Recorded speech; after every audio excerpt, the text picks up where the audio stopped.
موت کا دن، موت کا دن سب سے سخت دن ہے، سب سے سخت دن ہے۔ موت کس طرح سے آتی ہے پتہ ہے؟ فرمایا گیا جیسے ریشم کے کپڑے کو کانٹوں کی جھاڑی پر ڈال دو اور کپڑا کھینچو، کپڑے کے تار تار نکلتے جائیں گے۔ فرمایا گیا ملک الموت روح نکالنے کے لیے جب آتے ہیں تو اسی طرح سے روح نکالتے رہتے ہیں، انگلیوں سے، پیروں کی، ہاتھوں کی انگلیوں سے، ناخنوں سے روح نکلتی نکلتی آتی ہے، ایک ایک جوڑ سے روح نکلتی ہے، یہاں تک کہ ناک تک اس کو کھینچ کر کے لایا جاتا ہے۔ اور قرآن میں اللہ فرماتا ہے تم اگر دیکھو گے کہ روح کیسی نکالی جا رہی ہے، یضربون وجوہہم وادبارہم، فرشتے آتے ہیں پیٹھ پر، پیچھے مارتے ہیں، زور زور سے مارتے ہیں اور پیشانیوں پر مارتے ہیں اور یہ کہتے ہیں اے نکل جا روح۔ اللہ فرماتا ہے تم اگر دیکھو گے کہ فرشتے کس طرح روح نکالتے ہیں تو کانپ کر رہ جاؤ گے، مار مار کر کے روح کو نکالا جاتا ہے۔ اور یہ چھوٹا سا وقت نہیں ہے، ادھر جھٹکا لگا ادھر موت ہو گئی، لمبا پروسیس ہے، اس سے جو گزرتا ہے وہی بتا سکتا ہے۔ بعض لوگوں کو ایسا لگتا ہے زہر کھا لیا ابھی موت ہو گئی، سوسائڈ کر لیا ابھی موت ہو گئی۔ موت اتنی آسانی سے نہیں آتی، لمبا پروسیس ہے۔ موت سے پہلے فرشتے آ جاتے ہیں، چاہے تم اچھے آدمی ہو، بیٹھے ہوئے ہو، تم کو بھی اگر موت آنی ہے تو تم پہلے فرشتوں کو دیکھنے لگ جاؤ گے، لیکن بتا نہیں سکتے کسی کو۔ موت سے تھوڑی دیر پہلے فرشتے قریب آ جاتے ہیں، پہلے جماعت فرشتوں کی آتی ہے، پھر ملک الموت آتے ہیں۔ ملک الموت ان فرشتوں کے بیچ آتے ہیں، جیسے ہی یہ مرنے والا آدمی ملک الموت کو دیکھ لیتا ہے پھر اس کے جسم میں کپ کپی طاری ہو جاتی ہے، اور ایسی کپ کپی طاری ہوتی ہے کہ کبھی پیشاب نکل جاتا ہے، کبھی پخانہ نکل جاتا ہے۔ اکثر دیکھنا مرنے والوں کی نجاست نکل جاتی ہے۔ ملک الموت کو وہ بہت قریب سے دیکھتا ہے، اور ان کی دو شکلیں ہیں، ایک بہت بھیانک شکل ہے، اس کو دیکھنا ہی عذاب ہے، اور ایک بہت خوبصورت شکل ہے، ان کو دیکھنا ہی رحمت ہے۔ وہ نیک بندوں کی روح نکالنے کے لیے جب جاتے ہیں تو خوبصورت شکل میں جاتے ہیں، اور جب گنہگاروں کی روح نکالنے جاتے ہیں تو بھیانک شکل میں جاتے ہیں، اور ان کو دیکھتے ہی مرنے والے کا جسم پیلا پڑ جاتا ہے، پیشانی اکھڑ جاتی، آنکھیں پھٹی رہ جاتی، اور پھر خرخرا آنے لگ جاتا ہے، یعنی خر کی آواز تیز ہو جاتی ہے۔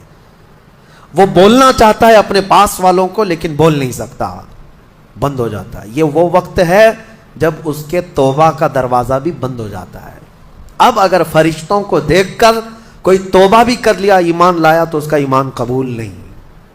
اس وقت سے پہلے پہلے تک جو بھی ایمان لایا یا توبہ کیا اس کی توبہ قبول ہے، لیکن موت کا خرخرا آ گیا اور فرشتوں کو دیکھ لیا، اس کے بعد بہت سارے کافر بھی پکاریں گے کہ ہم ایمان لاتے ہیں اللہ پر، نہیں، اب ایمان قبول نہیں ہوگا۔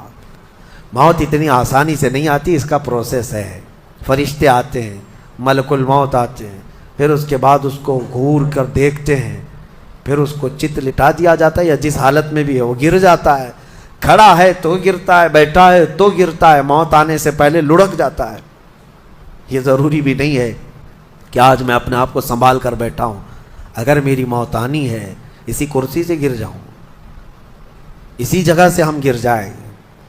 اور اس کے بعد ملک الموت روح کھینچنا شروع کرتے ہیں، پیروں کے ناخنوں سے لے کر، ہاتھوں کے ناخنوں سے لے کر، اس کے جسم کے ہر حصے سے لے کر ناک تک کھینچتے ہوئے لاتے ہیں، اور اس کے بعد جب پوری روح نکل جاتی ہے وہ لے کر کے چلتے رہتے ہیں، اور مردہ ان کو جاتے ہوئے دیکھتا رہتا ہے۔ آنکھیں سب سے لاسٹ میں کھلی رہتی، کسی بھی مرنے والے کی آنکھیں بند نہیں رہتی، کھلی رہتی، وہ دیکھتا رہتا ہے۔ اسی لیے حدیث پاک میں ہے جب کسی کی روح نکل جائے تو سب سے پہلے تم اس کی آنکھیں بند کر دو، ہمیں بند کرنا ہوتا ہے، اور اس کے بعد منہ بھی کھلا رہ جاتا ہے، منہ اوپن رہ جاتا ہے، فرمایا گیا منہ کو دبا کر بند کر دو۔ یہ سب نشانیاں ہیں میرے عزیزوں موت کی، سختیوں کی۔ آپ کو پتہ ہے جب رسول کریم صلی اللہ تعالیٰ علیہ وسلم کی وفات آئی، اللہ اکبر، نزع کا عالم اتنا سخت تھا کہ بار بار حضور اکرم صلی اللہ علیہ وسلم کو پورے پانی کے مٹکے انڈیل دیے جا رہے تھے، 3 مٹکے حضور پر انڈیل دیے گئے، موت سے پہلے، اور حضور اس کے بعد تھوڑا آرام محسوس کرتے اور پھر شدت کا بخار. اور وہ آخری وقت تھا جب حضرت فاطمہ آپ کے پاس آئی تھی. حضور نے ان کے کان میں بتا دیا، وہ رونے لگ گئی. کیا کہا تھا؟ حضرت فاطمہ کہتی ہیں حضور نے فرمایا اے فاطمہ اب میں جا رہا ہوں، میرا آخری وقت ہے. پھر ایک دوسرے کان میں ان سے کہا میرے خاندان میں سے سب سے پہلے تم مجھ سے ملنے والی. آج یوم فاطمہ بھی ہے، سیدہ کائنات کا آج یوم وصال ہے، 4 رمضان المبارک. تو رسول کریم صلی اللہ تعالیٰ علیہ وسلم حضرت عائشہ صدیقہ کے سینے سے سر لگا کر لیٹے ہوئے تھے. حضرت عائشہ فرماتی ہیں سنو، مجھے پتہ ہی نہیں تھا. حضور حضرت عائشہ سے زیادہ محبت کرتے تھے، اسی لیے آخر وقت میں حضرت عائشہ کے ہی حجرے میں رہنے لگے، باقی دوسری بیویوں کیا نہیں جاتے. حضرت عائشہ کہتی ہیں میں حضور اکرم صلی اللہ تعالیٰ علیہ وسلم کو کبھی مسواک دے رہی، کبھی پانی کے چھڑکاؤ کر رہی. تھوڑی دیر کے بعد حضور اکرم صلی اللہ تعالیٰ علیہ وسلم لیٹے لیٹے اسی طرح رہ گئے. حضرت عائشہ کہتی ہے میرے سینے پر حضور کا سر تھا، وہ اتنا بھاری ہو گیا مجھے لگتا تھا کہ میری پسلیاں ٹوٹ جائیں گی. یہ حضرت عائشہ کہتی ہیں مجھے ایسا لگتا تھا کہ میری پسلیاں ٹوٹ جائیں گی. ہوا کیا تھا؟ حضرت عائشہ فرماتی ہیں دروازے پر جبرائیل امین آئے، روح نکلنے سے پہلے کی بات ہے.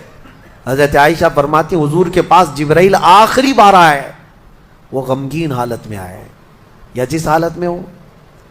حضرت رسول کریم صلی اللہ علیہ وسلم سے عرض کرنے لگے یا رسول اللہ دروازے پر موت کا فرشتہ کھڑا ہے، آپ کی اجازت چاہتا ہے، اگر آپ اجازت دے دیں تو وہ آئے گا اور آپ کی روح پاک کو اللہ کے حضور لے جائے گا. اور یا رسول اللہ آج سے پہلے اس فرشتے نے کسی سے اجازت نہیں لی اور قیامت تک کسی کی روح نکالنے کے لیے وہ اجازت لے گا بھی نہیں. یہ صرف رسول پاک کی خصوصیت تھی. حضور نے فرمایا آنے دو. ملک الموت آئے اور جب حضور کی اجازت سے روح نکالی تو حضرت عائشہ کہتی ہیں اتنا بھاری ہو گیا تھا سر کہ مجھے لگتا تھا کہ میری پسلیاں ٹوٹ جائیں گی سینے کی. اور اس کے بعد حضرت عائشہ فرماتی ہیں میں نے حضور کے سر مبارک کو نیچے کی طرف کیا، مجھے پتہ بھی نہیں تھا کہ حضور کا انتقال ہوا. میں حضور اکرم صلی اللہ علیہ وسلم سے باتیں کرنے میں مصروف تھی، اسی میں حضرت ابو بکر صدیق حجرے میں آئے. پوچھا عائشہ کیا حال ہے حضور کا؟ حضور اکرم صلی اللہ علیہ وسلم کو دیکھا حضرت ابو بکر نے اور پیشانی مبارکہ پر ہاتھ رکھا تو وہ بہت ٹھنڈی تھی.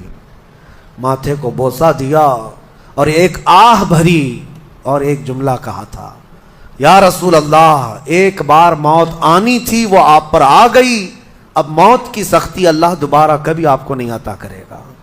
موت کی سختی کیونکہ حضور کو انہوں نے دیکھا تھا، کئی دنوں سے تکلیف تھی، 13 دن تک حضور پاک صلی اللہ علیہ وسلم کو تکلیف تھی، 13 دن تک.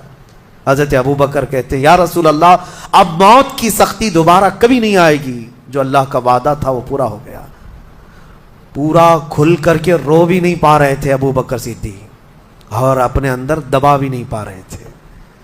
موت کی سختی انہوں نے دیکھا اور اس کے بعد کہا اے عائشہ کیا دیکھ رہی ہو، اللہ کے رسول ہم سے رخصت ہو چکے. پھر انہوں نے آ کر مسجد میں اعلان کیا اے لوگو اللہ کے نبی کا انتقال ہو چکا. اب مجھے یہاں یہ بتانا ہے اگر موت سے کوئی بچ سکتا تھا تو سب سے پہلا نمبر تو رسول اللہ کا ہونا چاہیے تھا، کیونکہ اللہ کے سب سے محبوب نبی وہی ہیں. جب رسول پاک صلی اللہ تعالیٰ علیہ وسلم کو بھی موت آئی تو میاں ہمارا اور تمہارا شمار نہیں، چاہے 100 سال زندگی مل جائے لیکن مرنا ضروری ہے. بہرحال یہ باتیں بڑی طویل ہو جائیں گی. موت کا تذکرہ اس لیے بھی میں زیادہ کرتا ہوں کہ حدیث پاک میں ہے مومنوں کو یہ تذکرہ کرو تاکہ ان کو گناہوں سے نفرت پیدا ہو جائے اور آخرت کے سفر کی تیاری وہ شروع کریں. اللہ کریم ہم سب کو دنیاوی خرافات سے محفوظ فرمائے، دنیا کی لذتوں سے اور یہ فانی خرافات میں مبتلا ہو کر آخرت بھولنے سے اللہ ہماری حفاظت فرمائے. مولا کریم جب ہماری موت آنے کو ہو تو ہماری زبانوں پر کلمہ طیبہ جاری فرما دے. رب ذوالجلال موت سے پہلے تیرے حبیب پاک کے چہرے کی زیارت نصیب فرما.